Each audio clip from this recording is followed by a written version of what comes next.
보통 제가 설교를 하고 올라오기 전에 어떻게 시작해야 될지 만만의 준비를 하고 100m 달리기를 하다시 그리고 이제 설교 올라오는데 특수홍 듣다가 완전히 잊어버렸어요. 이거 대단합니다. 어제도 그랬고 오늘도 그랬고 여러분들 여기서 있으니까 잘 모르죠. 정말 놀라운 특수홍들이신 것 같아요. 그래서 참 감동이 돼서 사실 어떻게 설교를 시작해야 될지 모르고 나가야 되는구나 이러고 제가 이제 말씀을 전하게 되었습니다. 우리 목사님하고 동기이기 때문에 제가 독일에 와서 사경에는 사실은 처음 이번에 하게 된 것 같습니다. 그리고 이제 마지막 3일째를 이제 맞이하게 돼서 독일 교회에 대한 그런 모습들도 좀 보게 됐고, 그리고 특별히 또 이 마나임 주님의 교회가 얼마나 하나님 앞에서 세워져 가고 있는가도 보게 돼서 사실 기쁜 마음으로 오늘 마지막 설교를 개인적으로 하게 되었어요. 저는 이렇게 보시기에 다르게 모태신앙이라고 얘기했어요. 모태신앙입니다. 근데 제가 모태신앙이지만 참 질문을 많이 했고, 제가 목회를 하면서도 여전히 질문을 사실은 많이 하고 지금도 개인적으로 질문을 많이 해요. 그러다 보면서 우리가 놓치는 게 많이 있다는 걸 알게 됐어요. 그래서 이번에 첫날과 둘째 날도 그런 내용이었어요. 성경은 믿으라와 사랑하라는 것이 같이 있는데 믿음을 갖게 되면 그 다음은 사랑해야 한다. 그래서 예수님 사랑을 강조점을 둬요. 믿음을 가진 사람들은 사랑해야 되는데 근데 대부분은 믿음으로 끝마친다는 거죠. 한번 조금 더 생각하면 이해가 돼요. 여러분 우리가 지금 예배를 드리러 이곳에 나와 있어요. 하나님이 찾으시는 예배자. 그래서 예배를 드립니다. 예배를 드리고 끝마치잖아요. 그럼 오합지졸이에요. 그 다음이 뭐냐면 하나님의 사역자로 서야 돼요. 그러니까 우리는 여기서 끝마치는 거예요. 예배자, 예배를 드리고 막 했는데 삶에 들어가서는 사역자로 서지 않는 거예요. 그러니까 이런 분들이 굉장히 많습니다. 예를 들면 찬양계에서 주 예수를 바라보라 라고 보면 예수님을 바라보잖아요. 거기서 끝마치면 안 돼요. 예수님을 바라보지만 예수님께서 바라보시는 것도 바라봐야 돼요. 그러니까 우리는 자꾸 거기서 끝마치게 되면 신앙의 성장과 성숙도가 굉장히 약해질 때가 많이 있습니다.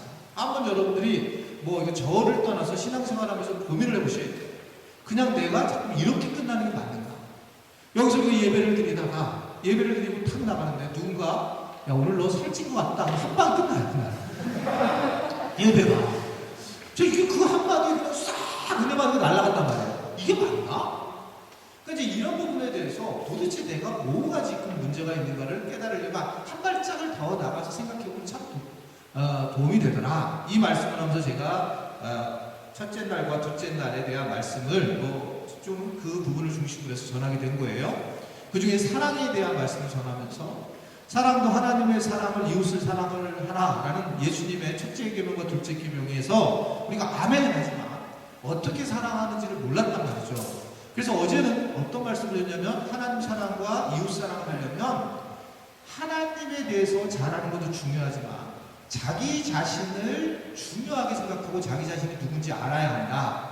왜냐하면 자기 자신과 같이 이웃을 사랑하고 남편을 사랑하고 아내를 사랑하고 자기 자신을 사랑한 사람이 남을 사랑할 수 있는 거고 자기 자신을 사랑한 사람이 하나님도 사랑할 수 있는 거고 자기 자신을 사랑하는 사람이 이웃을 사랑할 수 있다는 거예요.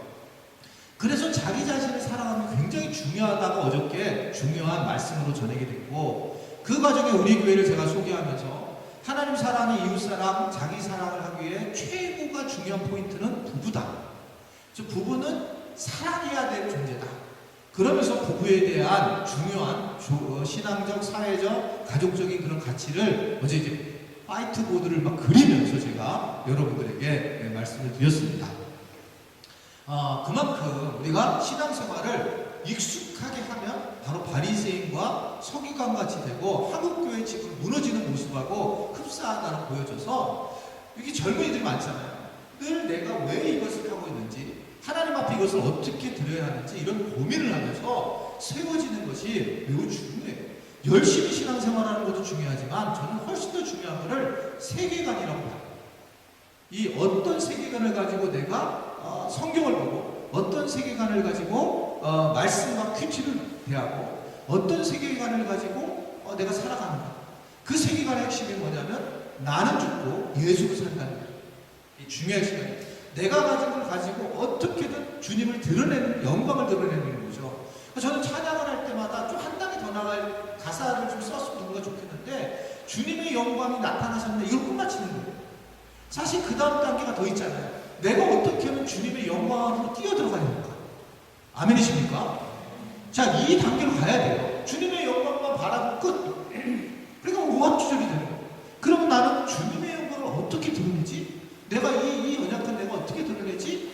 그 단계까지 가야지만, 그래야지만 주님 앞에 올바른 삶을 살아갈 수 있는 방향들이 있다는 것을 볼 수 있습니다. 저는 지금 안식월이에요. 그래서 제가 꿈꾸던 거가 뭐였냐면 제주도 한 달 살기, 조금 더해서 5주 살기를 하고 왔어요. 그리고 그 다음에 이스라엘에 한 달 살기, 한 주 더해서 5주 살고 왔어요. 그리고 그 다음에 이제 발칸이라고 하는 불가리아 선교지를 10일 정도 이렇게 했다가 이 독일로 오게 되었습니다. 자, 여러 사람을 만났죠. 불가리아에서 수많은 선교사님들 또는 이스라엘에도 많은 선교사님들을 만났어요.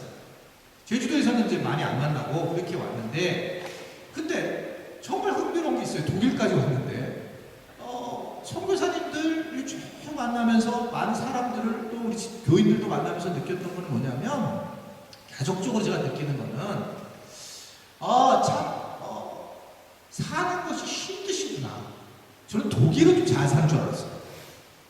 근데 뭐 정말 힘드시구나, 참 힘들게 사시는구나 라는 것을 느끼게 돼요. 그 중에 제일 힘든 게 뭐냐면 관계하는 것을 힘들어하는. 정말 어디든지 관계하는 게 힘들어요. 놀랍게도. 그러니까 이게 뭐 어느 나라는 상관이 없습니다. 그래서 사람은 관계하는 게 굉장히 어렵고, 그 관계로 인해서 결국 많은 것을 내려놓는 상황이 되더라 라는 것을 알게 됩니다. 굉장히 훌륭한 사람들이고 선교사님들이고 굉장히 중요한 사역자들이었는데, 이분들이 관계를 잘못하면서 결국은 그 모든 것들을 내려놓는 모습을 보고, 분명히 이분들이 그곳에서 굉장히 큰 일을 할 수 있고 엄청난 일을 행할 수 있게 하나님이 세워줬음에도 불구하고 그냥 다들 나동근하지는 사역을 내려놓고, 그리고 계속 거기에 엉켜매여 있는 거예요. 그 안에서 엉켜매여 있는 거예요. 여러분 잘 모르시지만 저는 이렇게 이방인으로 툭 들어와서 보게 되면 여러분들도 저랑 여기서 얘기한 분들 별로 없어서 이 교회는 잘 몰라요. 그런데 보면 아주 작은 일에 얽혀매여 있는 거예요. 그리고 못 벗어나면서 거기서 막 고통스러워하고 하나님께서 원하시는 방향을 전혀 찾지 못하는 모습들을 보면서 안타까운 마음이 많이 있습니다. 놀랍게도 이게 우리 지금 현재의 모습이고, 성경에서는 이 부분을 사실 많이 얘기하고 있어요. 오늘 본문 말씀은 너무 놀라운 얘기죠. 이 출애굽에서 드디어 이 모세를 중심으로 이스라엘 백성들이 출애굽하는 장면이 나와요. 제가 이스라엘에서 배운 거는 5주 동안 이렇게 돌아다니면서, 우리 부부가 쭉 돌아다니면서 배웠던 거는, 제가 알고 있는 성경은 문자였었다는 거예요. 정말 현실은 정말 다릅니다. 지금 이 더위가 덥잖아요. 이스라엘은 햇빛이 비치는 순간에 한 500km를 이렇게 짊어지고 가는 것 같아요. 진짜 10분만 있으면 죽을 것 같아요. 이 더위가. 예수님이 이런 길을 걸어다녔다는 것은 놀라운 거고, 이스라엘 백성들이 예를 들면 자 이제 애굽해로 광야로 가자라고 했을 때 따라 나오는 순간에 죽는 거예요. 믿음이 없이 나온 게 아니라 믿음이 너무 강렬해서 나온 거예요. 왜냐하면 지금 실제로 광야로 가잖아요. 그러면 이 햇빛을 맺히는 시간 몇 분, 제가 볼 때 10분 정도만 아무나서 나와가지고 물도 없이 나오면 뭐 1시간, 2시간에 그냥 끝날걸요. 죽을 것 같아요. 저희 경험은. 그러니까 이게 장난이 아닌 겁니다. 그냥 문자로 봤다는 거예요. 경험을 해보니까. 그러니까 구름 기둥이 바로 뜨는 겁니다. 구름 기둥이 없으면 더워서 거의 살 수 없는 거예요. 하나님의 도움 없이는 살 수 없다는 거예요. 우리 삶이 똑같다는 겁니다. 그러니까 이스라엘에서는 광야를 어떻게 얘기를 하고 있냐면, 이 도시를 떠나고 광야로 가요. 도시와 광야가 이렇게 구분이 되어 있어요. 그러니까 우리가 삶을 살아가면서도 우리는 하나님을 떠나면 그냥 광야인 거예요. 여러분들 일부러 광야를 나갈 필요 없이 그냥 광야인데 그 구름 기둥 하나님 없이는 요만큼도 살 수 없고 숨막혀 죽는 겁니다. 이게 모세가 그 일을 행하고 나오죠. 모세가 그 일을 행하고 나오는데 얼마나 멋있습니까? 전체 60만 1730명 남정들만 약 200만 명을 끌고 나왔어요. 그러면 기가 막히게 아주 멋지게 지금 진행을 하고 있었던 터인데 아마 그 모세가 구스 여자를 보면 1절을 보면 1절에 이렇게 나오고 있습니다. 한번 읽어볼게요. 1절 다시 시작. 모세가 구스 여자를 취하였더니 그 구스 여자를 취하였으므로 미리암과 아론이 모세를 어떻게 해요? 어떻게? 비방한다는 겁니다. 여러분 이분들이 형제예요. 리더십입니다. 최고 리더십. 그런데 비방을 했다는 거예요.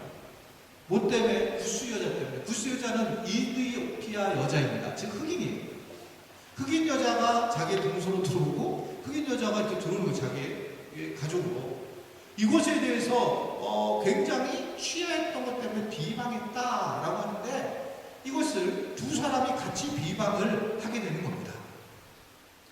여러분 우리가 살면서 특별히 리더십들을 가지고 기가 막히게 복음을 만나고 그래서 잘 섬겼던 사람들이 나타나서 제일 먼저 나타나면서 비방을 당하는 거예요. 찬스가 나면 비방이에요. 비방을 당하는 모습이 이게 나타나는 건데 이게 교회의 모습에서 늘 나타나는 거예요. 저희는 수원에 있는 하늘꿈 연동교회라고 교회고 23년 전에 교회를 개척했는데 교회가 시작된 데가 성균관대학교 옆이었어요. 청년들하고 했죠. 청년들이 거의 중심이었어요. 청년들이. 그래서 여러분들 굉장히 반갑습니다. 청년들이 중심이었고 근데 청년들이 지금 교회를 나온다. 지금 현재 이 하나님 주님의 교회에 청년들이 나오는 이분들은 전에 교회에서 대단한 리더십이었어요. 뻔해요. 시골 교회에서 오신 우리 성대 청년들이 대부분 시골에서 어떤 때는 자기가 성가대하고 그리고 교사만 청년부 입원했던 친구들이 다 올라와가지고 저 구석에 처박혀 앉아있는 거예요. 모른 척 쉬운 거예요. 이유가 있죠. 얼마나 그때 마음이 힘들죠. 그분들이 그 청년들이 굉장한 리더십이었는데 어느 순간에 그것을 다 내려놓는 거예요.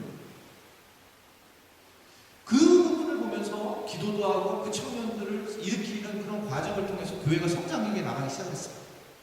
사역자로 세워지면서 그들이 사역자로 세워지면서 교회가 점진적으로 안정이 되면서 하나님의 은혜를 경험하는 그런 상황이 되었다라는 거죠. 물론 지금 청년들보다 장년들이 많아졌지만 그런 상황이 되었어요. 비방이 있다는 거예요. 비방. 그 우리는 여기 생각을 해야 돼요. 교회 오면 비방이 없어야 되는데 비방하죠. 여기 아까 찬양 특성도 하고 그 다음에 막 이 바이올린도 하고 막 그러잖아요. 여러 가지 많이 하잖아요. 훌륭한 분들이에요, 청년들. 여기 다 지금 다 전공자들이잖아요. 거의 다. 이렇게 쓰는 것 자체가 절대 쉽지 않습니다. 이게 어떤 비방의 소리가 들릴지 몰라요. 찬양단을 쓰고 이렇게 하는 거가 결코 이게 쉬운 일이 아니에요. 얼마든지 내가 이유를 내서 지금 빠질 수 있습니다. 왜냐하면 수많은 비방이 나에게 만들어지니까. 들리기도 하고 실제로 문제가 되는 경우가 많이 있습니다. 비방을 들었어요. 자, 그런데 왜 비방을 했을까가 우리 성경 디테일하게 나와요. 재밌는 성경인데 오늘 말씀이 2절을 보시면 왜 그러냐면 2절 시작. 그들이 이르되 여호와께서 모세와만 말씀하셨느냐 우리와도 말씀하지 아니하시느냐 하매 여호와께서 이 말을 들으셨다. 즉 그들의 속마음이 드러나는데 서운함 때문에 비난이 일어나겠다는 겁니다. 이해됩니다. 출애굽 때부터 같이 했어요.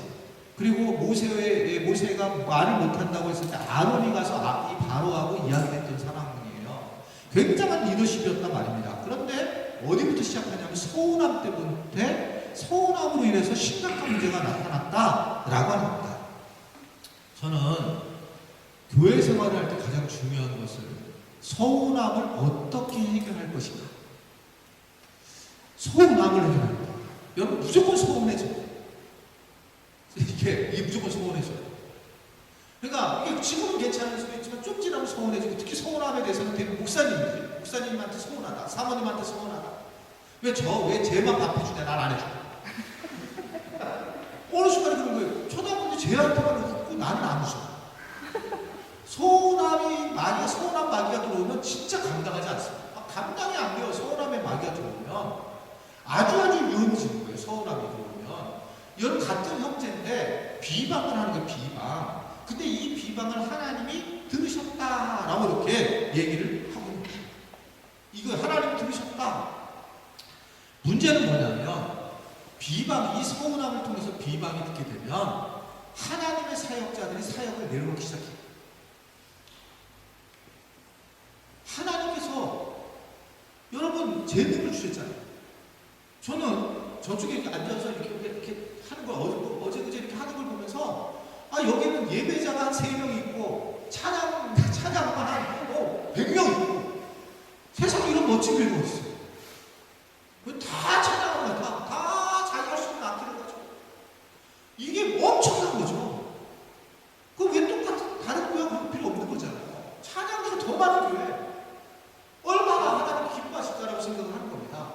근데 이게 계속 우리가 특별히 여러분들이 사역을 했던 분들은 자꾸 우리 앞에 서운함과 누군가의 비방이 우리 하나님께 영광을 돌리는 것을 막게 만든다는 거예요. 막게 만든다. 그게 우리의 사실 모습이고 결국 이 문제는 비방의 문제는 어떤 문제가 되냐면 서운함에서 출발한 게 사역을 포기하게 돼요. 사역을 포기하게 되면 어떻게 되는 줄 아세요? 하나님 나라가 전해지지 않아요. 심각한 상황이 되는 겁니다. 내가 단순히 포기하는 문제가 아니라 그냥 하나님의 나라가 세상에 퍼지지 않는, 복음이 전해지지 않는, 그래서 이제 이 내 마음과 서로 이 서운함을 푸는 일이 매우 중요한데 이걸 좀 살펴보려고 해요. 그러면 하나님께서는 어떻게 이 서운함을 푸시는가? 이걸 볼게요. 자, 먼저 첫 번째로 하나님 하신 방식은 비난을 했던 사람과 비난을 당한 사람들을 불러서 팩트 확인했습니다. 사실은. 자, 그게 4절에 나옵니다. 4절 읽어볼게요. 시작. 여호와께서 갑자기 모세와 아론과 미리암에게 이르시되 너희 세 사람은 회막으로 나아오라 하시니 그 세 사람이 나아갔다. 갑자기라고 얘기해요. 성경은 모세, 아론, 미리암 3명이 갈등 구조에 있었는데 이들에게 하나님이 이들을 불렀어요. 모세도 억울한 마음이 있었을 거고 그리고 두 사람도 하나님의 편애로 힘들었을 거예요. 힘들죠, 여러분. 내가 형인데 동생과 이렇게 사랑하고 그러니까 서운했을 겁니다. 그러니까 하나님이 직접 이들을 불러놓고 해결을 하고 계시는 거예요. 팩트 확인을 한다는 거예요. 한국에 얼마 전까지 아주 굉장히 중요한 프로그램 하나가 우리 이혼했어라고 하는 프로그램이 있었어요. 우리 이혼했어요. 굉장히 리얼했어요. 예전 같으면 상상할 수 없는 일이에요. 저는 이 프로그램의 장점을 어떻게 봤냐면 이혼을 하고 나서 서로 이야기를 나누다 보니까 그러다 보니까 서로 이야기를 듣는 거예요. 화가 났을 때는 서로 이야기를 안 들었어요. 그러면서 서로의 마음을 알게 되면서 자기 안에는 여러 가지 억울함이라든지 속상함을 풀어나가는 것을 제가 보게 됐어요. 결국 다시 결혼을 다시 재혼한다 이건 나중 문제고 그거를 해결하는 걸 보게 되는 거예요. 저는 부부 프로그램 우리 교단이라든지 우리 교회에서 부부 사랑학교의 전문가로 불립니다. 자타예요, 자타. 그러니까 근데 어떻게 부부를 잘 만지는가라고 했을 때 저는 아주 간단해요. 아주 간단해요, 정말로. 부부가 있으면 서로 이야기를 듣게 해보는 거예요. 여러분, 근데 서로 이야기를 사실 듣는 것처럼 보지만 절대로 안 듣습니다. 자기 안에 서운함과 속상함이 있기 때문에 들으면 자기가 하고 싶은 얘기가 있는 거예요. 그러니까 안 들어요. 근데 그걸 중간에 껴서 끝까지 들어보게 하는 거예요. 그럼 어떤 일이 벌어지냐? 이래서 이랬구나, 이래서 이랬구나, 그러면서 얘기를 하는 거죠. 그러면 이 프로그램을 진행해보면 정말 이상한 일이 많아요. 결혼한 지 25년이 넘은 분이 25년 동안 한 말을 어떻게 이 지금 5분 안에 이야기를 지금 알아듣냐. 억울해하는 거죠. 근데 그 이유는 아주 간단해요. 듣게 하는 거예요. 서로의 이야기를 듣게 하고 확인을 하게 하는 겁니다. 그것이 가장 중요해요. 하나님도 지금 갑자기 이들을 불러서 팩트 확인을 하시더라고요. 3명을 다 불렀어요. 한 명은 그게 아니에요. 그리고 상대방에게 들어볼 기회를 주신 것 같습니다. 이게 이제 하나님의 방식이었던 것 같아요. 두 번째는 그리고 난 다음에 하나님이 모세에게 왜 내가 특별하게 사역을 맡기신지를 설득을 합니다. 이들에게 세밀하게 말씀해 주세요. 그 중에 하나가 뭐였냐면, 야, 모세는 온유함이 니네랑 수준이 달라. 이 얘기를. 그게 여기 3절의 말씀이에요. 민수기 3절 말씀 보면, 자, 10장 3절 시작. 이 사람 모세는 온유함이 지면의 모든 사람보다 더하더라. 자, 모세는 원래 온유한 사람이 아니죠. 여러분, 모세처럼 과격한 사람이 없어요. 모세가 근데 자기 그 이집트 군인이 자기 민족들에 대해서 공격을 하는 걸 보고 살인을 해요. 아시겠지만 모세가 성품이 그렇게 좋지 않아서 출애굽하는 과정 중에 막 이스라엘 백성 그냥 지겹게 만드니까 막 그냥 너무 속상하니까 또 뭘 달라고 하니까 하나님이 그래도 선하게, 야, 반석을 명하여 물이 나오게 해라. 그래서 승질이 나가지고 지팡이로 하나님 명령듯이 막 박박 이 치자를 2번 쳐요. 생각해보세요. 시내산에서 하나님 주신 계명을 다 가지고 나와요. 하나님 직접 주신 계명이에요. 10계명. 그 계명을 가지고 나왔는데 금송아지를 섬긴다고 어떻게 합니까? 냅다 집어던져요.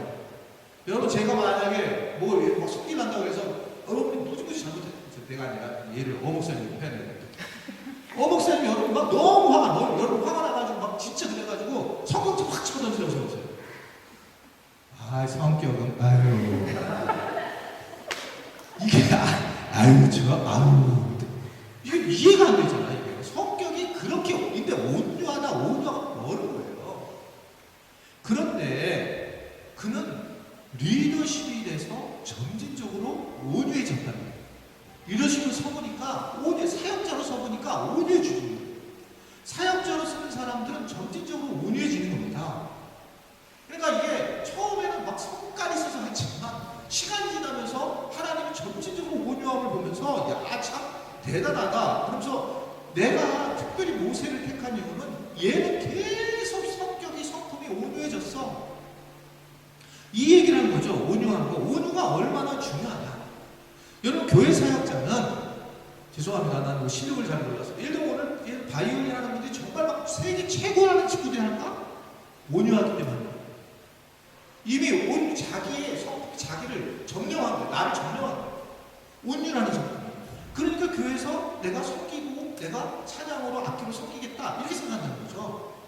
그런데 우리는 속 안에 여러 상처들과 누가 비방을 당해가지고 제 안에 서운함이 있으니까 이렇게 하나님 앞에 내가 가진 거로 영광을 돌릴 수 없다는 거죠. 여러분, 예수님이 뭐라고 얘기할 것 같아요? 사역자 예수 스스로가 뭐라고 얘기하냐면, 마태복음 11장 29절에 보면 나는 마음이 온유하고 겸손하니라고 얘기해요. 예수님이 십자가를 짊어지시는 그 사역의 자리에서 필요한 게 뭐였냐면 온유와 겸손이었어요. 그분이 뭔가 능력이 있어서가 아니라 온유하고 겸손했을 때 이게 가능하다는 겁니다. 그래서 리더십, 특별히 내가 사역자로 세워지는 사람들은 내가 부족하지만 쓰신다. 내가 연약하지만 쓰시는 거야 라고 생각해서 쓰임을 받는 것이지, 내가 어떻게 적쓸 수 이런 사람 쓰지 않아. 온유하고 겸손해서 오늘도 내가 피아노 같이 이렇게 부르는 것도 마찬가지야. 잘하고 부르는 썼다면 의미 없습니다. 근데 주님 앞에 내가 무엇인가를 내가 드리고 온유한 마음으로 악기를 불고 피아노를 쳐줄 때에 그게 하나님께 영광을 돌리시는 거죠. 아멘이세요? 그게 너무 당연한, 온유하고 겸손함이라는 게 너무너무 중요하다는 거예요. 그래서 내가 지금 어떻게 하면 사역자로 쓸까 할 때에 하나님을 보시는 것은 우리의 성품인 온유함을 보고 계시다. 두 번째, 이 하나님이 말씀하시는 것은 모세에 대해서 왜 특별히 내가 얘를 왜 사역자로 세웠느냐라는 얘기는 6절과 8절에 보면 충성된 행동 때문에 그렇습니다. 자, 6절 8절 한번 읽어볼까요? 재밌으니까. 시작. 내 말을 들으라. 너희 중에 선지자가 있으면 나 여호와가 환상으로 나를 그에게로 알리기도 하고 꿈으로 그에게도 말하기도 하거니와. 그런데 뭐라 그래요? 내 종 모세와는 그렇지 아니나 그는 내 온집에 충성함이라. 구하는 내가 대면하여 명백히 말하고. 기가 막힌 내용이에요. 여러분, 어제 꿈꿨는데 주님이 나에게 말씀하셨어요. 이거는 수준이 좀 낮아요. 네? 환상으로 알리고 꿈으로 내가 사실은 선지자에게 말하기로 했어. 근데 모세에게는 어떻게 했냐면 달랐다는 거예요. 이유는 충성 때문에 그랬는데 대면을 했답니다. 대면에서 명백히 네 앞길을 말한다는 거예요. 여러분, 하나님을 만나는 건 명백히 만나는 거예요. 그냥 비몽사몽간 이런 게 아니에요.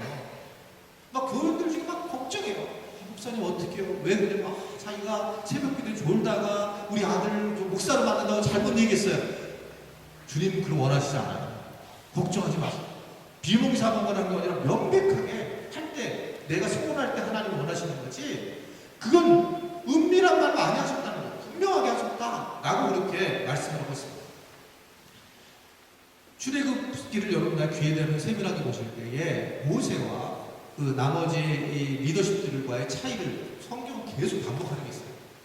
그게 뭐냐면 얼굴을 대면하는 거예요.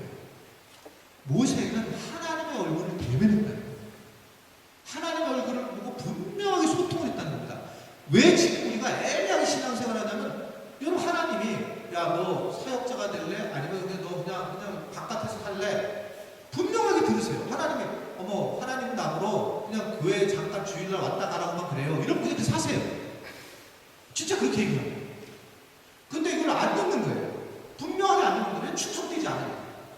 하나님은 그 충성된 그에게 나타난 건 뭐냐면 분명하게 네가 진짜 얘가 사역자구나, 충성됐다는 건 사역자라는 거거든요. 충성되게 사역자라는 거예요. 그런 모습을 보인다는 거죠. 제가 서두에 이런 얘기했죠. 수많은 예배자들이 있어요. 여러분 아세요? 수많은 예배자들. 저는 여기에 굉장히 아주 위험한 요소가 있다고 생각해요. 예배를 기가 막히게 드리는 거예요. 예배 드릴 때 한국교회 예배가 언제 약해서 문제가 됐습니까? 한국교회가? 그렇지 않습니다. 얼마나 예배, 춘향에 뜨겁게 드리고 막 부흥의 감격에 빠져나가 포스터도 얼마나 무서운지 몰라요. 그냥 대단합니다. 이게요. 이 예배자가 없어서가 아니에요. 근데 예배자가 그 다음에 이들이 그 다음 어떻게 되냐면 사역자로 나가느냐는 거예요. 여러분, 예배자를 넘어서 사역자로 나가야 된다는 거예요. 그 멋져요, 예배자가. 그런데 그 다음 예배를 드리고 나서 끝이에요. 그 다음 단계가 사역자인 거예요. 충성된 거예요. 이게 제 얘기가 아니에요. 사도 바울이 자기가 가장 사랑했던 사람 디모데죠. 디모데에게 자기 후임인데 디모데에게 굉장히 중요한 부탁을 해요. 그게 저는 굉장히 이게 좋다고 생각하는데, 바울이 디모데에게 야, 넌 예배자로 끝나면 안 돼, 이런 얘기를 한 거예요. 그게 디모데후서 2장 15절의 말씀을 보면, 너는 진리의 말씀을 옳게 분별하면서 부끄러움이 없는 사역자로 인정된 자로 하나님 앞에 드려야 한다. 사역자로 쓰는 거야. 네가 그거 넘어서서 부끄러움이 없는 사역자로 서서 일꾼이 돼야 된다. 충성되게 살아가야 된다. 그게 이 아주 가장 사랑하는 디모데에게 바울이 부탁하는 그런 내용입니다. 그래서 여러분, 제가 오늘 말씀을 전하고 싶은 거는, 만약에 여러분들이 막 아멘을 안 하는 분위기면 설교는 엄청 길어질 가능성이 높아요. 네? 그래서 여러분 빨리 아멘하는 분위기로, 어차피 아멘을 안 하는 교회니까 분위기는 막 그래 이래야 돼요.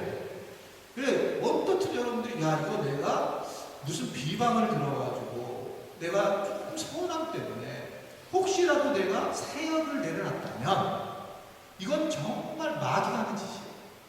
그러기 때문에 철저하게 내가 빨리 사역자로 회복을 해야지 내가 완전히 내가 영적인 회복이 있겠구나. 그러한 하나님 주님의 교회가 되기를 주님의 이름으로 축원해 드립니다. 안 끝났다고요? 이제 크게 첫 번째가 끝나고 마지막 둘째가 남아있어요. 자, 그러면 궁금하잖아요. 어떻게 사람들의 비방을 이것을 이겨낼 수 있을까? 첫 번째는 사람의 비방을 두려워하지 말아야 한다는 겁니다.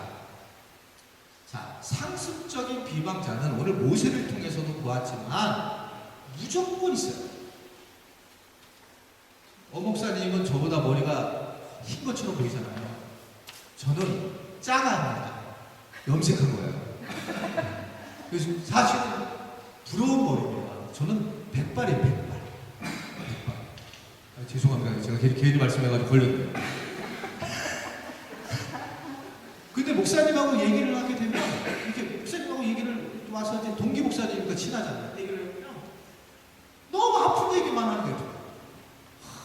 말할 수 없는 아픔이 있어. 이 사역자로서 이 아픔, 목회자로서 아픔이, 이 사모님으로서 아픔이 말할 게 없어요. 너무너무 아픈 거예요. 상상할 수 없어요. 가장 많이 할 수 있는 게 빨대로 칠 수 있는 거예요. 60이 넘어가니까 제일 좋은 게 뭐냐면, 진짜 제일 좋아요. 한국에 만약에 안식오래 갔는데 의자 뺐다 그러면 옛날 성질나서 갈 텐데, 지금 빼면 간두면 되지 뭐. 얼마나 기쁜지 몰라요. 여러분 젊은이가 잘 모르는데 그냥 이제 내려가도 되는구나 이런 생각이 들 정도예요. 왜냐하면 늘 비방을 당해요. 그냥 그 자기가 비방을 당해요. 우리 교회도 굉장히 어느 정도 큰 교회인데 한 분 한 분이 다 아마 불만 가질 수 있죠. 그걸 다 느끼고 살아가니까 굉장히 어렵죠. 그러니까 실제로 비방하는 사람들이 많아요. 그럼 비방한다고 내가 비방에 휩쓸리느냐? 그것처럼 바보가 없다는 거예요. 여러분 비방을 당하는 내가 비방에 휩쓸리는 이것은 정말 내가 하나님을 믿는 사람이 아니라는 거예요. 비방이 그냥 누가 비방하면 획 튀어나가. 그럼 이것은 마귀에 끌려가는 거잖아요. 비방을 당하는 것에 대해서 내가 비방 안 당할 거야 라고 정리를 해야 돼요. 비방을 난 안 당할 거야. 비방은 누가 보면 상관이 없어요. 이것이 믿음 생활이라는 건데 비방을 당했다고 해서 내가 하는 걸 다 내려놓는 거예요. 바울이 고린도 교회에 갔더니 고린도 교회가 4개 파당으로 갈라져요. 잘 아시는 거 4개 파당으로 갈라졌어요. 그래서 거기에 바울이 바울파, 아볼로파, 그리스도파, 게바파로 나눠졌잖아요. 근데 이 4개가 막 바울을 계속 공격을 하는 거예요. 그래서 이제 사도 바울이 이 비방을 넣는 방법을 기가 막히게 얘기를 한 점이야. 고린도전서 4장 3절을 보면, 자 읽어볼게요. 시작. 너희에게나 다른 사람에게나 판단받는 것이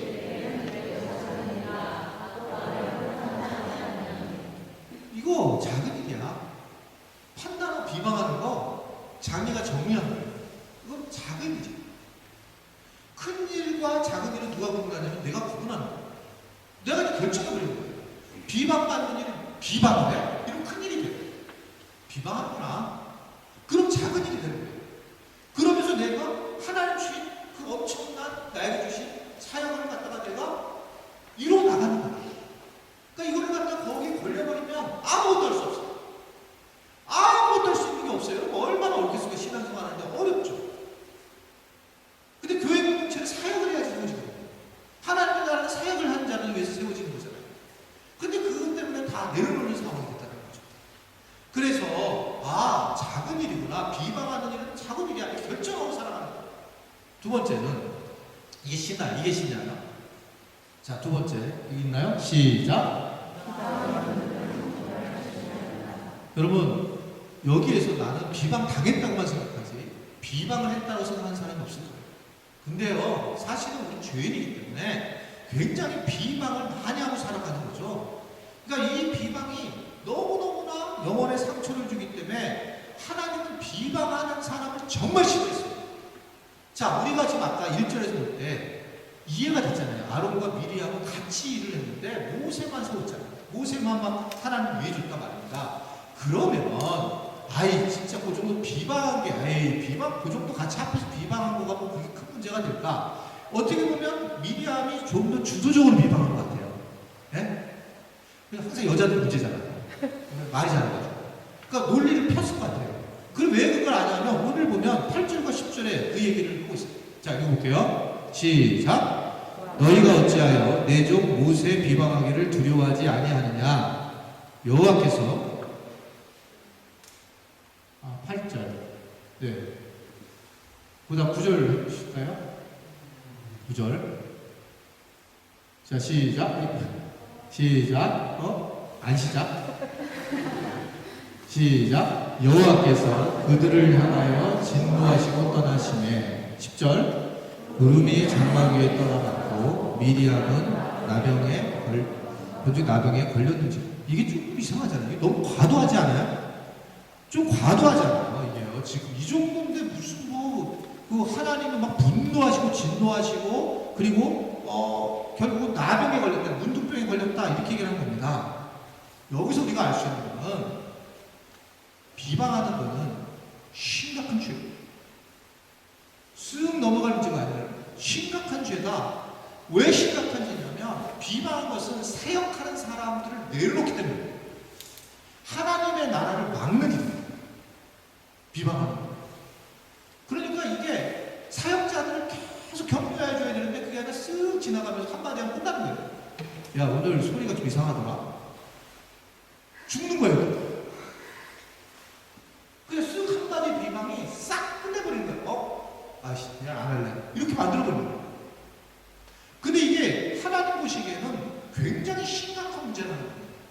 왜냐하면 사역이 막힌다는 얘기는 교회 공동체가 막히는 거고 하나님 나라가 막히는 일이기 때문에 정말 하나님은 이 비방하는 것을 너무너무 싫어하셨어요. 그 싫어하시는 것을 이 미리암을 통해서 완전히 보여주고 있는 거예요. 좀 우리 과도하게 지금 나병에 걸린 이야기를 하고 있는 걸 볼 수가 있습니다. 마지막 세 번째는, 자, 시작. 하나님의 조치를 신뢰해야 한다. 마지막인데, 하나님은 모세가 억울한 것을 알았어요.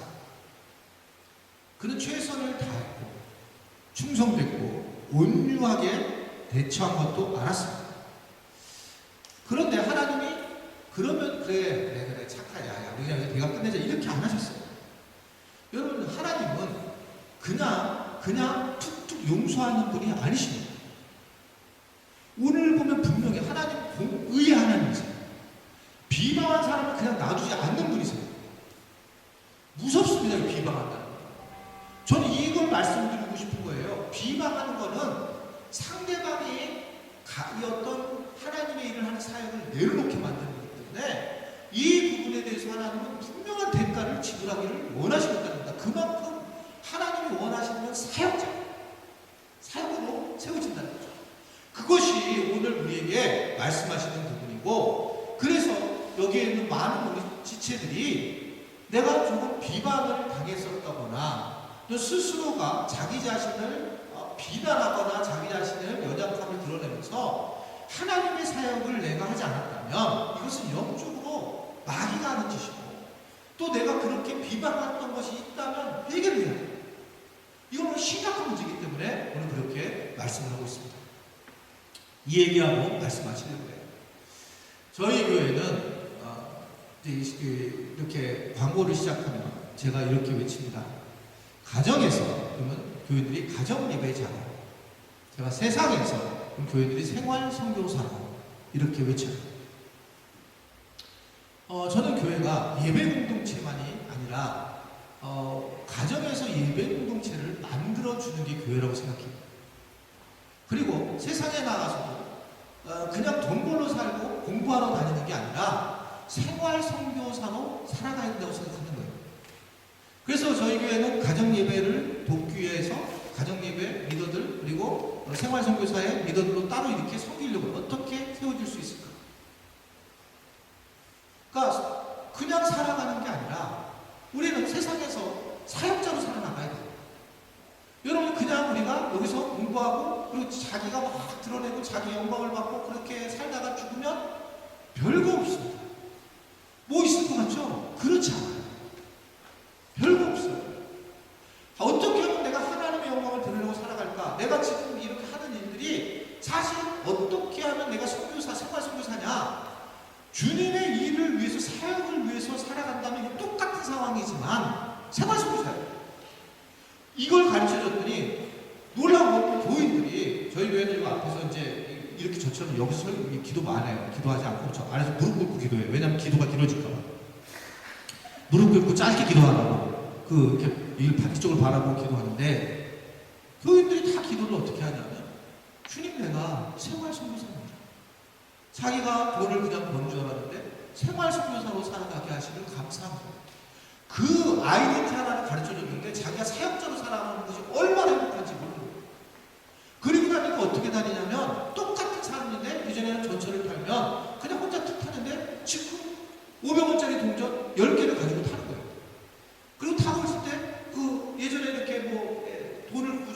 친구들한테 돈을 주려고 하는 거예요. 그러니까 안 타고 그렇게 타고 있으니까 맨날 이렇게 올 때는 자기 조는 척하고 지나가고 그렇게 맨날 그랬다가 이제 그분이 오시기를 기다리는 거예요. 가난한 구걸하는 분들이 오시기를 기다려가지고 오면 드려요. 생활성사. 재밌게 얘기하는 거는 제가 예를 들면 명절 때 같은 때도 쭉 가면 고스톱을 치면 잃어줄 돈 3만 원만 가지고 고스톱을 치면 그러면 그곳에 가서 빛과 소금의 역할을 감당할 텐데 뭘 딸도 거기서 이거 3점 내 9점부터 4점짜리 하면 이거 싸우는 거예요. 그렇잖아요. 그렇게 얘기했더니 교인들이 넉넉히 가서 고스톱을 쳐서 잃어주는 거 얼마나 어려운지 몰라요? 저 한지 오래됐어요, 저는. 근데 그거 쉽지 않은 거예요. 근데 그게 그냥 이게 제가 얘기한 사역자께 너무 어렵게 생각하지 말라는 거예요. 그렇게 해서 해줬더니 야, 얘가 좀 이상해졌다. 맨날 집에만 오면 교회 나가냐 안 나가냐 째려보고 막 그러더니 얘가 좀 뭔가 달라졌네. 너 무슨 일 있니? 이렇게 물어본다는 거죠. 그러니까 실질적으로 우리가 세상에 나가서 여러분이 얼마든지 생활 선교사의 삶을 살 수 있고 사역자로 살아가는 거예요. 교회 안에서도 마찬가지죠. 똑같이 그냥 확 나가는 게 아니라 여기를 뭔가 내가 어떻게 도와주고 어떻게 내가 이 교회 공동체에서 어떻게 섬겨줘야 될까? 그 사역자로 살기를 원하는 거예요. 하나님은 자기를 넘어서서 사역자로 살기를 원하신다. 그래서 예배자를 넘어서 사역자로 가야 된다는 거예요. 제자훈련을 넘어서 사역훈련으로 가는 거예요. 그래야지만 교회가 건강해지고 자기의 삶에도 내가 존재적으로나 내가 또는 사역적으로 변화가 된다. 오늘 그렇게 우리 주님께서 우리에게 그 방향을 알려주셨다. 아무쪼록 여기 멋진 아주 굉장히 훌륭한 자원들이 많으신데 사역자로 세워져서 본인들도 기쁘고 또 하나님을 기쁘게 하고 혹시 내가 누군가에 대해서 또는 내 스스로가 약간 비난을 당하거나 내가 그래서 사역을 내려놨다면 반드시 회복하시는 그걸 회복을 통해서 여러분들도 영원히 회복되는 은혜를 누리시기를 주님의 이름으로 초대해 드립니다. 기도하겠습니다. 하나님 아버지, 오늘 말씀을 자기를 넘어서서 사역자가 되라고 전하게 되었지만 주님께서 이 귀한 지체들의 마음속에 모든 부분들을 만져주셔서 정말 그 안에서 다시금 온유한 성품과 충성된 행동들이 나와 사역자로 세워지는 은혜를 누리도록 도와주시기를 원합니다. 그래서 하나님의 영광을 드러내기 위하여 사역자가 되어서 그 영광을 드러내며 예배자와 사역자라고 하는 균형을 잘 맞춰서 하나님의 나라를 위하여 쓰임받을 수 있는 우리 모든 지체들이 되도록 또한 이 마하나임 주님의 교회의 일원들이 되도록 축복하여 주옵소서. 예수님의 이름으로 기도드리옵나이다. 아멘.